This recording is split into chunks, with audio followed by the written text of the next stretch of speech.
Hey guys, in this video, we're going to take a look at how you can enable, disable keyboard touch feedback vibration on the Samsung Galaxy S22 series.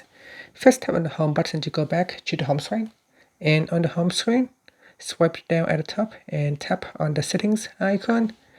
In settings, go down and tap on general management.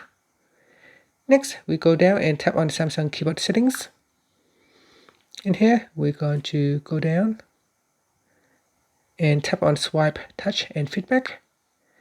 Next, in here, go down and tap on touch feedback, then tap on vibration to turn on or turn off the keyboard touch feedback vibration.